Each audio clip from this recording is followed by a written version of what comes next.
আমাদের সবার পরিচিত জিল্লুর রহমান ভাই উপস্থিত আছেন। গাইবান্ধা জেলা বিএনপির উপদেষ্টা আমাদের পরিচিত রফিকুল ইসলাম রফিক ভাই, জেমস ভাই আছেন, সিনিয়র অনেক নেতৃবৃন্দ এবং সংগ্রামী সাথী বন্ধুগণ, আসসালামু আলাইকুম। ওয়ালাইকুম আসসালাম। আসলে এইরকম একটা সংঘবদ্ধ ঐক্য আমাদের দরকার।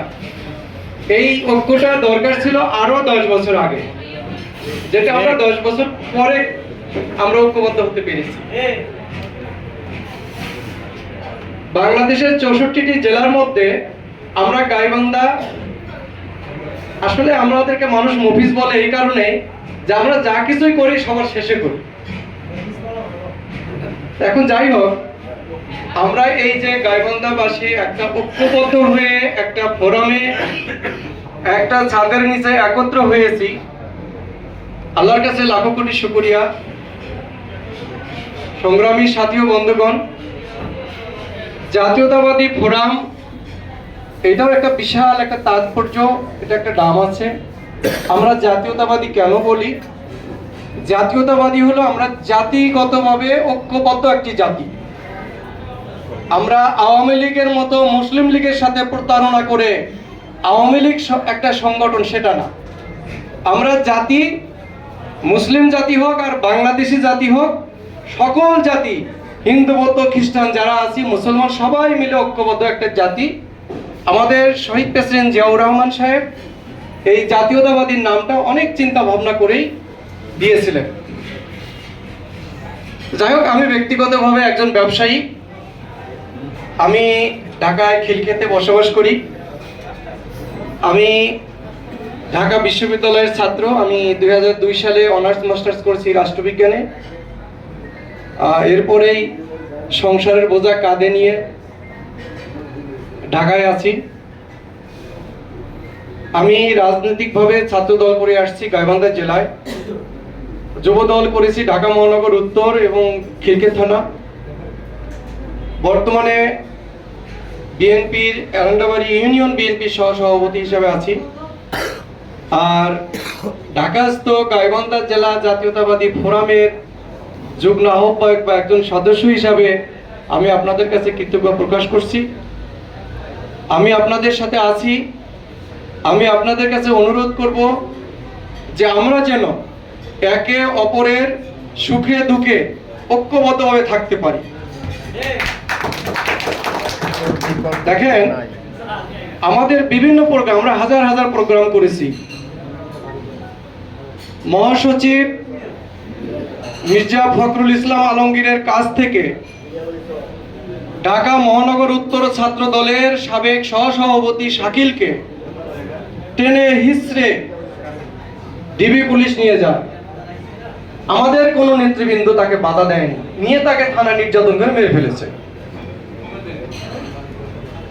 একটা প্রোগ্রাম থেকে একজন নেতৃবৃন্দকে, একজন কর্মীকে ধরে নিয়ে যাচ্ছে। আমাদের সিনিয়র নেতা এবং আমাদের সহকারী যারা আছে, কেউ আমরা আগাচ্ছি না, আমরা যার যার মতো জীবন বাঁচানোর জন্য দৌড়ে পালাচ্ছি। একজন কাককেও যদি আমরা মারতে যাই, আরো 10টা কাক এসে আমাদের উপরে আক্রমণ করে। যিনি আক্রমণ করতে চায় তার উপরে আক্রমণ করে।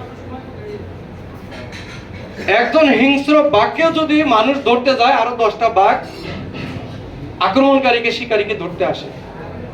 আমি বলতে চাচ্ছি এটাই, যে আমরা যারা এই ঐক্যবদ্ধ জাতি হিসেবে আমরা যে গাইবান্ধা জাতীয় ফোরামের সদস্য আছি, আমাদের যদি সামনে কোনো প্রোগ্রাম আসে আর পুলিশি হেফাজত বা অনিষ্টকারী হেফাজতে পড়ে আমাদের একজনকে অ্যারেস্ট করে, আমরা আশেপাশে যে আরো 10 জন আছি, আমরা যেন সংঘবদ্ধভাবে তাকে ছাড়াইতে পারি। এটাই হলো ঐক্যবদ্ধ, এটাই হলো জাতীয়তাবাদ। যাই হোক, এই অনুষ্ঠানে এত বড় বক্তব্য দেওয়া সম্ভব হবে না। আরো অনেক সিনিয়র নেতৃবৃন্দ আছে, সবাই কথা বলবে। আমি রাজনীতিতে 2002 সাল থেকেই আছি। গত 21 সালে আমার বাসায় ডিবি হামলা দেয়। ডিবি হামলা করে জাতীয়বাদী শক্তি বুকে ধারণ করে আছি, আমার বউ বাচ্চা সবাই। আমার 5 বছরের বাচ্চাও সে বলে আমি খাঁটি বিএনপি।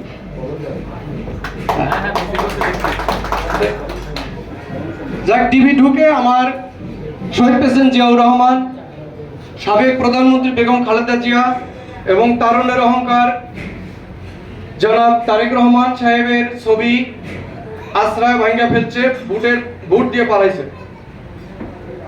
আমি ডিবিকে বলেছি, অন্যায় যদি করে থাকি আমাকে অ্যারেস্ট করেন, আমার লিডারদের ছবি অবমাননা করবেন না। ঠিক। আমাকে এই কথা বলার কারণে আমাকে বেধড়ক পিটাইছে আমার বাসায়, আমার স্ত্রী কন্যার সামনে। আমার মা, বৃদ্ধ মাও সেদিন ছিল, আমার মায়ের সামনে আমাকে মারছে, মেরে আমাকে অ্যারেস্ট করে নিয়ে আসছে। আমার মুক্তিপণ 1,65,00,000 টাকা আমার কাছ থেকে নিছে, নগদ ক্যাশ টাকা, রাত 2টার সময়। আমি বিভিন্নভাবে আমার ঘরে টাকা সঞ্চয় ছিল, আমি ব্যবসায়ী, আমি ব্যবসা করি। যাক, বিভিন্নভাবে 4 বার আমাকে অ্যারেস্ট করেছিল। সর্বশেষ একটা মামলা খেয়েছিলাম ঢাকার এজেন্সি হোটেল উড়াই দেওয়ার জন্য, নাশকতার পরিকল্পনার মামলার আমি 3 নম্বর আসামি, 21 জন আসামির মধ্যে। আল্লাহর রহমতে এই যে বৈষম্য বিরোধী ছাত্রদের উছিলায় সংঘবদ্ধ জামাত, বিএনপি, আমরা সবাই একত্র হয়ে এই স্বৈরাচারকে হটানোর মাধ্যমে আমাদের সকল মামলা থেকে আমরা অব্যাহতি পেয়েছি। এটা আল্লাহর কাছে লাখো কোটি শুকরিয়া। তা আপনাদের কাছে আমার বিশেষভাবে অনুরোধ, একটা ভাই এখানে বক্তব্য দিলেন যে আমরা যদি এখানে 100 জন সদস্য হই বা 101 জন সদস্য হই, সবাই যদি 100 করে টাকা বা 500 করে টাকা একটা চাঁদা দেয়, আমাদের একটা ফান্ড তৈরি হবে। আমাদের এই ফান্ডটা যখন কাউন্ট হবে, আমরা একটা অফিস ব্যবহার করতে পারবো। আমাদের এই 101 জনের মধ্যে বা আমাদের একজনের অসুখ বিসুখ হয়ে গেল, তাদের